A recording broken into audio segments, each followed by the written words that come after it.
The circle of silver dust was meant to kill me. And everyone in that hall knew it, but me. And I only had until the wolf reached me to work it out. I had been a servant my whole life, which teaches you to read a room faster than you read your own name, and this room had already decided I was dead.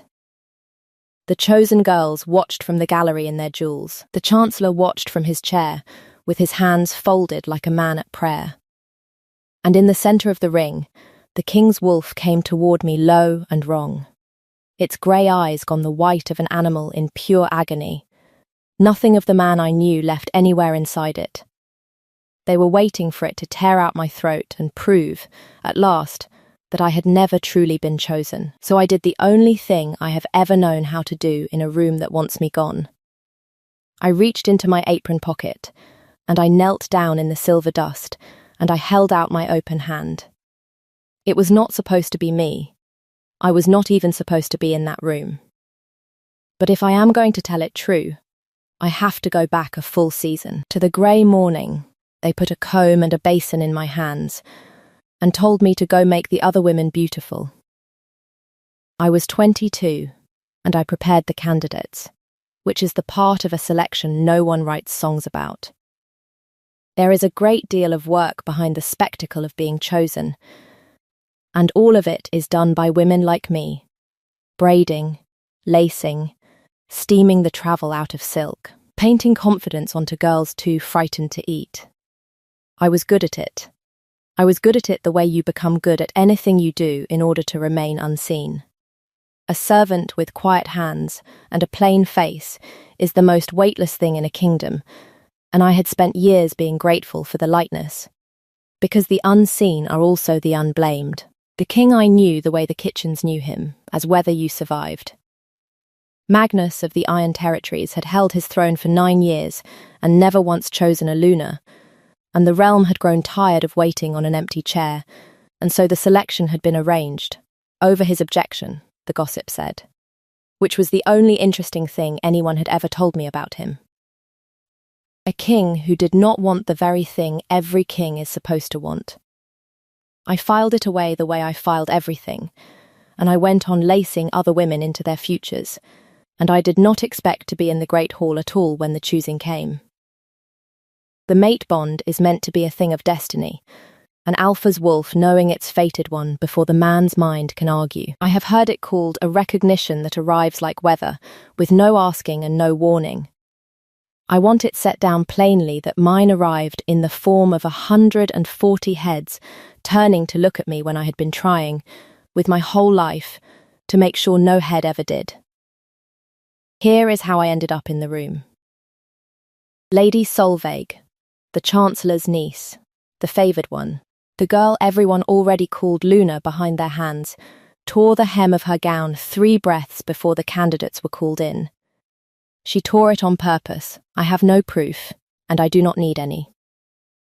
She wanted a servant on her knees at the threshold of the Great Hall, so that the contrast, when she swept in, would be total. So I was there, crouched at the back of the hall with a needle in my teeth and thread in Solveig's hem, when the doors boomed shut and the rite began, and I could not get out without crossing in front of 200 wolves. I stayed against the wall. The wall is where I belong.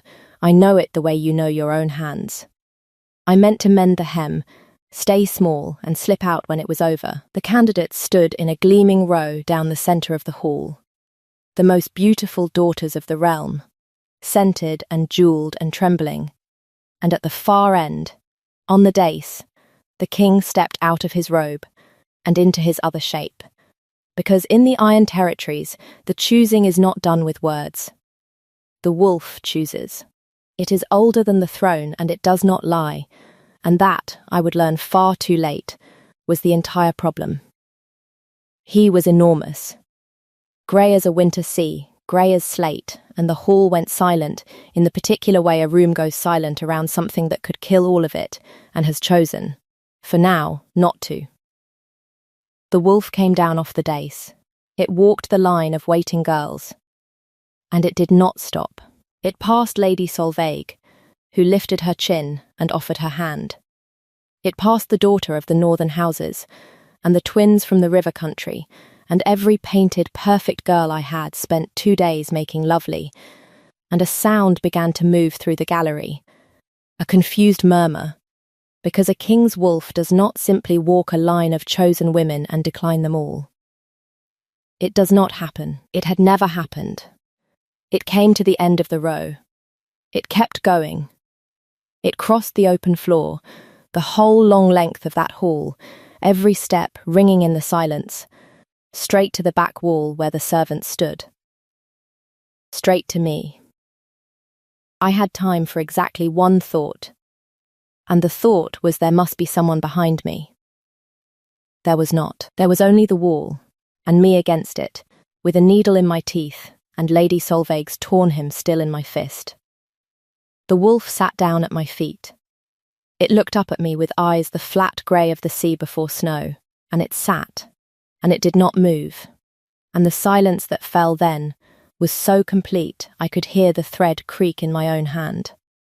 200 wolves, and not one of them breathing. The candidates stared, the gallery stared, and up on the dice a man I could not yet see was, I would learn, going very still in a way that had nothing to do with calm. No, said Lady Solveig, into all that silence. Just that. As if it could be corrected. I knelt, not in homage, but because my knees had stopped consulting me, and the wolf leaned its great head against my shoulder, with a sigh I felt in my teeth, the way an animal leans when it has been looking for something for a long time and has finally set it down. And I thought, with the strange flat clarity of the truly doomed, this is going to ruin my entire life. I was right. I was just wrong about how. They did not let me return to the stillness of the servants' quarters after that. You cannot unchoose what the wolf has chosen. The right forbids it. The oldest law there is. And so a girl who had been mending a hem on the floor an hour before was washed and dressed and installed in the candidate's wing, in rooms finer than any I had cleaned, with the door watched by guards who clearly did not know whether they were protecting me or holding me. The Chancellor came to me that first night. Renard was a smooth, kind-faced man with grey at his temples and a voice like warm oil, the King's chief adviser and the architect of the whole selection, and he sat across from me and folded his hands the way I would later see him fold them at the edge of a killing circle. What a strange thing the bond is, he said gently. It misfires, sometimes, in old bloodlines especially, a confusion, a weakness. The wolf reaches for the nearest warm body and the mind has to clean up after it. He smiled at me as though we were friends with a shared sorrow. You seem a sensible girl, Marin. You understand that you are not a candidate. When this confusion passes, and it will pass, there will be a place for you. A good place. I look after people who help me. I understood him perfectly. He was offering me a way out of a story I had never asked to be in, and a soft landing if I took it, and he was the only person in 2 days who had spoken to me as if I were a person. I want you to remember that he was kind to me first. It matters, later, how kind he was. Thank you, my lord, I said, and meant it, and believed almost every word, because I also thought the wolf had made a mistake. I had spent a lifetime learning I was ordinary. It was far easier to believe a king's wolf was broken than to believe it had crossed a hall for me. The king I did not see at all, for 3 days. When I finally did, it was not arranged, and it did not go the way the Chancellor's version of events required. I had gone down to the kitchens, because the candidate's wing was suffocating, and the kitchens were the only place in that castle I knew how to breathe, and because there was a boy there. Thomas, an orphan of the last border skirmish, 8 years old and underfoot, and mine in all the ways that matter. Who would worry if I vanished without a word? I was sitting on a flour barrel letting Thomas win at Jackstones, when the kitchen went silent the way the great hall had, all at once from the doorway in. The king filled the doorway. Up close, the legend rearranged itself into a man, tall, tired around the eyes, grey-eyed, with a stillness to him that I had taken for cold and was beginning to suspect was something more like exhaustion. He looked at me on my flour barrel with a child's game scattered between us, and something moved across his face that he did not give it leave to, and I watched the most powerful man in the territories try and fail to decide what to do with his own hands. "You are difficult to find," he said, "for someone who has been given rooms. The rooms don't have anyone in them I like, my king." Tomas giggled. A muscle moved at the corner of the king's mouth and was sternly put away. He came in, ducking, too large for the low kitchen by half, and he crouched down. This king who had not chosen a Luna in 9 years. And he gravely lost a round of jackstones to an 8-year-old, and the whole time he kept glancing at me as if I were a sum that would not come right no matter how he worked it.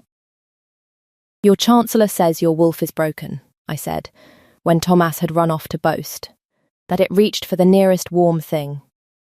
The stillness came over him again, the same one from the dais, I understood now, the stillness of a man struck where there is no armour. "Renard says a great many useful things," he said. He stood. He set the jackstones back in their cup with both hands, oddly careful for so large a man, and he would not look at me when he said the next part. "My wolf is not broken. I wish, very much, that it were. It would be far simpler for everyone." He left before I could ask what he meant, and I sat on the flour barrel with a strange new weight in my chest. Because a king who wishes his wolf had made a mistake is a different problem entirely from a wolf that made one. If you have ever been the lowest person in a room and felt a whole court decide what you are before you opened your mouth, if you want to know whether an ordinary girl could hold her place against people bred their entire lives to take it from her, and what the king's wolf did next that none of them could explain away, stay with me. This is where I stopped believing I was a mistake, and I would not want you to lose the thread now. Walk the rest of it with me. Because his wolf was not finished, whatever the man wanted. It came to the candidate's wing that night, and lay across my door so that the guards could not make me leave, and Lady Solveig could not come in, and in the morning there was a heel of dark bread on my threshold, the plain, hard bread of the kitchens, left by something that had walked the whole castle to bring a servant the one food she would actually recognise. It came again the third night, and put its great head in my lap while I sat reading by the fire, and I noticed, because I notice everything, it is the only gift the wall ever gave me. The old scar on its left foreleg, a band of ruined fur and puckered skin all the way around, the unmistakable mark of an iron trap, an old wound, years old. I sat very still with my hand above that scar, and a cold thing turned over slowly in my memory, and I did not yet let myself look at it directly. But I had seen a wound like that before. I had made a wound like that stop bleeding before, with these same hands, a long time ago, in a forest, for a wolf I had never expected to see again. The detonation came 4 days later, and it came, fittingly, from Renard, who had grown less kind by the hour as the confusion stubbornly refused to pass. He had me brought to the king's council chamber, ostensibly to settle my situation. In truth, to put me in front of the king and his advisers and break the thing in the open. He laid it out reasonably, regretfully. The bond was false, or it was tainted. Either way, it could not be permitted to seat a servant beside the throne while the realm's alliances hung on the selection. There were rights, old rights, for confirming a true bond, and surely the king would want the truth confirmed. And the king, my reluctant king, who had spent 9 years not wanting this and 4 days losing the war to want it anyway, said nothing for a long moment, and I watched him almost let Renard win. I watched him reach for the easy door. It would have been so much simpler to let them call it a mistake. Then Gunnar, the king's second in command, a blunt grey bearded warrior, who had said perhaps 6 words to me in total, spoke up from the wall. "Tell them, Magnus," he said quietly, "or I will. I was there. I carried you home." The room went still. And the king looked at me, really looked, the way the wolf had looked up at me from the hall floor, and he stopped reaching for the easy door, and he told them. 3 years ago, before the throne sat as heavy as it now did, he had gone into the northern forest, alone in his wolf shape, as kings of the Iron Territories sometimes do, to remember he was a creature, and not only a crown. And he had stepped in a poacher's iron trap. And he had lain there a day and a night, silver-touched and fevered, and unable to shift back, dying by slow inches in a wood where no one knew to look for their king, until a girl came along a forest path with bread in her apron and a basket of washing on her hip. A servant girl, who did not run from a wolf the size of a horse caught screaming in iron, who talked to it low and steady while she worked the trap's jaws apart with a rock and her bare bleeding hands, who pulled the silver pin from its leg and bound the wound with a strip torn off her own underskirt, and fed it the bread out of her own pocket, and sat with it until the fever broke, and then, because she was a servant and servants do not expect thanks, simply picked up her washing and went home, never knowing she had knelt in the dirt for the king of the whole territory. "I never saw her face clearly," the king said, to the silent room. "But to me, I had 3 years to memorize a voice and a pair of hands, and the exact way someone says it's all right. It's all right. I have you to a dying animal." My wolf never stopped looking. I held this selection because it was the only way left to bring every woman in the realm into one room where he could find her. His grey eyes did not leave mine. He did not make a mistake on the dais. Marin, he walked the whole hall because he finally found the one person who was ever merciful to him when he was no one at all. I do not remember standing. I remember the cold thing in my memory turning all the way over and becoming heat. I remember Renard's reasonable face doing something it had not planned to do, and I remember that the girl who had spent a lifetime against the wall, who had believed herself a mistake for 4 full days because that was easier than believing she mattered, that girl simply put herself away. Folded up small and gone. Because if it was not a mistake, then I was not weightless after all, and the unblamed do not get to stay unblamed when the king's life turns out to have passed through their hands once already.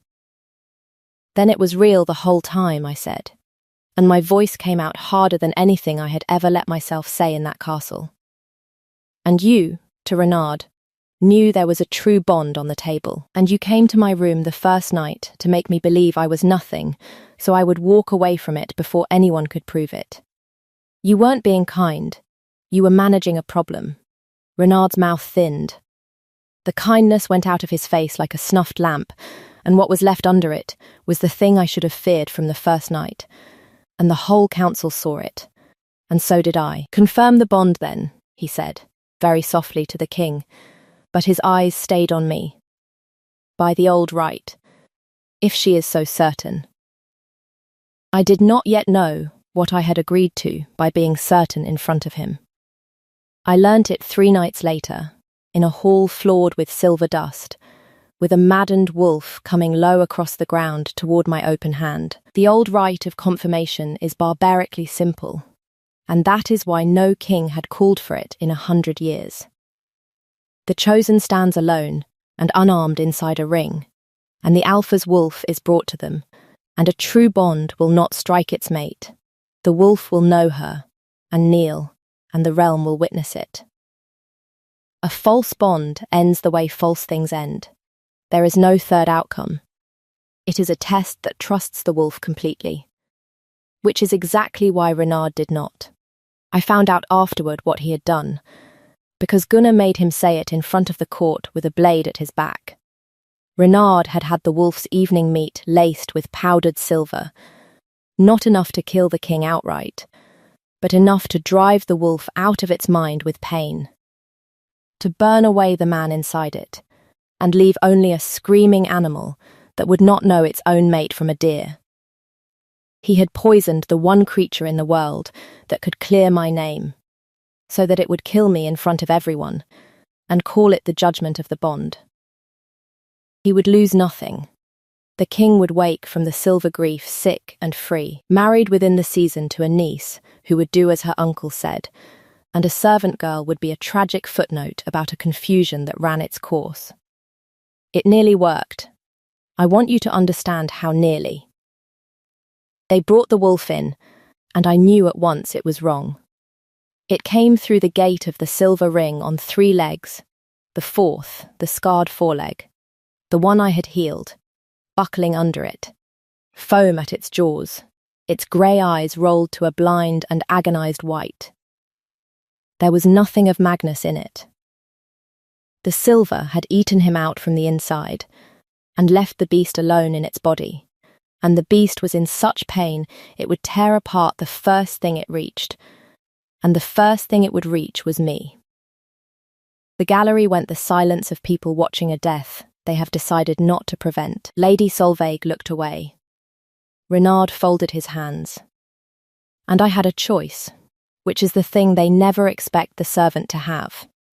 I could run for the edge of the ring, and the right would call the bond false, and I would live, small and disgraced, against my wall, the rest of my life. Or I could do the other thing. I reached into my apron pocket, where there is always bread, because I have been poor my whole life, and the poor do not walk anywhere empty-handed. I knelt down in the silver dust in the path of the maddened king, and I held out my open hand, with the bread in it, the way I had held it out 3 years ago to a dying animal in a wood, and I said the only words that had ever worked on him. "It's all right," I said. "It's all right. I have you." The wolf hit the dust in front of me, and did not stop, and I did not move. And I saw the silver chain then, the silvered length Renard's man had used to drag it, lying in the dust between us, the thing keeping the poison singing in its blood. So I closed my bare hand around it. I will not pretend it was brave so much, as it was the only thing left. Silver burns a wolf. It only sears the rest of us. It seared me.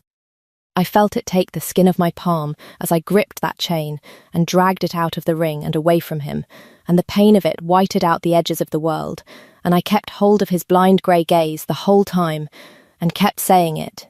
"It's all right. I have you. It's all right."